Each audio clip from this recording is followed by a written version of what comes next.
सुप्रभात बच्चों, मैं राखी आप लोगों की हिंदी शिक्षिका। आज मैं पढ़ाने जा रही हूँ कक्षा 4 के विषय हिंदी अध्याय 4 और कहानी आज पढ़ाने जा रही हूँ। कहानी का नाम है स्नेह का प्रतीक रक्षा बंधन। क्या पढ़ेंगे? रक्षा बंधन, है ना। हम लोग पर्व मनाते हैं रक्षा बंधन, भाई और बहन का एक पर्व है। तो कहानी ये बताते हैं रक्षा बंधन के बारे में। देखो कि बोला जा रहा है जो सावन महीना में मनाया जाता है रक्षा बंधन। तो सावन महीना में कब मनाया जाता है? पूर्णिमा के दिन रक्षाबंधन मनाया जाता है। तो क्या बोला गया इस कहानी में कि जो रक्षाबंधन आने से क्या हुआ, दुकान में 3 लड़कियां जाती है, तीनों सहेली है और तीनों सहेली जाके एक दुकान में जाती है जहाँ बाहर भी और भीतर भी कुछ सुंदर से दुकान सजाया हुआ है रंग बिरंगी राखियों से। और उसमें 2 लड़कियां बड़ी चाव के साथ उत्साह के साथ राखी खरीदती है। और तब तीसरी लड़की जो रहती है, उसमें 3 सहेली जो गई हुई थी, उसमें एक लड़की उदास खड़ी रहती है जो कि राखी नहीं खरीदती है। उसी में से तीनों लड़की में से एक लड़की बोलती है, जी सौम्या तुम क्यों नहीं राखी खरीद लो, तुम भी राखी खरीद लो। तो वो उदासी मन से ही बोलती है सौम्या कि जानती हो नेहा, मेरा तो कोई भाई नहीं है, तो मैं किसके लिए राखी लूँ। तो सबके फिर वो बोलते, सब उसकी सहेली सब बोलने लगी ना ना कोई बात नहीं, तुम एक राखी खरीद ही लो। उन लोगों के जोड़ करने पर सौम्या ने भी एक राखी खरीदती है। और क्या होता है, उसके बाद वो लोग वापस घर आता है। तो रक्षाबंधन के दिन क्या हुआ, पूर्णिमा के दिन वो लोग त्यौहार मनाने लगा उसके सहेली लोग। लेकिन ये बड़ी उदास थी क्योंकि वो जानती थी कि उसके पास भाई नहीं है, तो राखी किसको बांधेगी। फिर उसको याद आया जे हम तो त्यौहार नहीं मना सकते हैं, चलते हैं स्कूल से बोला गया, शिक्षिका बोली थी कि निबंध रक्षाबंधन के त्यौहार पर निबंध लिख के लेना। तो चलते हैं हम निबंध लिख के ही आज का दिन काट लेते हैं। तो निबंध लिखने बैठती है, तभी दरवाजे पे घंटी बजती है।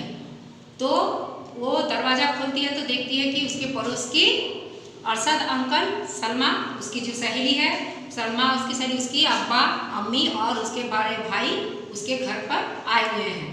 तो उसके पापा क्या करते हैं, दोनों को, सलमा के परिवार को अंदर बुलाते हैं और बैठाते हैं। और सौम्या के मम्मी क्या करती है, उन लोगों के लिए मिठाई और पानी लाती है, बोलते हैं आप लोग मिठाई खाइए। तब इसी बात पे जो सलमा से उसकी सहेली है, पड़ोस की सहेली, तो वो दोनों में बहुत अच्छे संबंध थे। तो सलमा के अब्बा बोलते हैं कि मिठाई कैसे खा लेंगे, आज तो रक्षाबंधन का त्यौहार है, पहले तो सौम्या शाहिल भाई के हाथ पे राखी बांधेगा तभी हम लोग मिठाई खाएंगे। तो इसी तरह से तब बोलते हैं, तब उसके पापा क्या बोलते हैं कि चलते तब रुको, हम जाते हैं बाजार राखी ले आते हैं। तो सौम्या बोलते नहीं पापा, आपको बाहर जाने की ज़रूरत नहीं, हम राखी पहले से ही खरीद के रखे हैं। तो सबको एक साथ बोलते, वाह बहुत समझदार लड़की हो सौम्या तुम। तब क्या होता है कि दोनों राखी, सौम्या क्या करती, सलमा के भाई के हाथ पे राखी बांधती है और मिठाई खिलाती है। तब सलमा के अब्बा जो है सो साहिल के हाथ में पैसे देते हैं और बोलते हैं तुम अपने बहन को ये उपहार स्वरूप भेंट करो।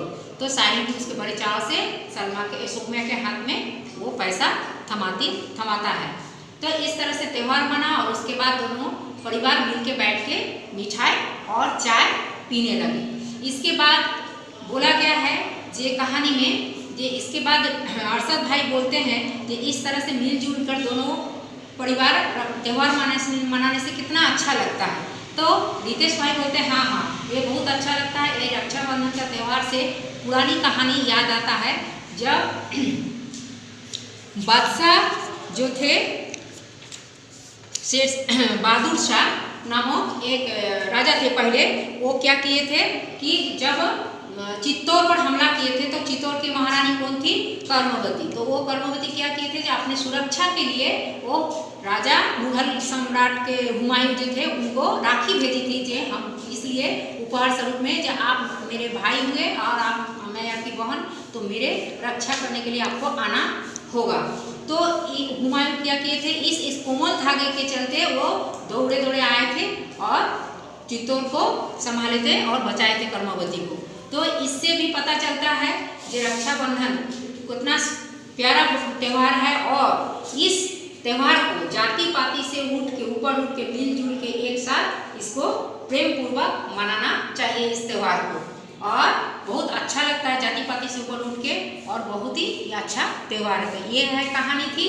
तो चलो अब शब्दार्थ की ओर देखो। ये बोर्ड पे क्या लिखा हुआ है शब्दार्थ का? शब्दार्थ लिखा हुआ है रक्षाबंधन का पूर्णिमा। पूर्णिमा का मतलब हुआ माह की वो तिथि जिसमें चंद्रमा पूरा दिखाई देता है। पूरा का मतलब हुआ गोल, आधा अधूरा नहीं, है ना। जिसमें चंद्रमा कैसे दिखाई देगा?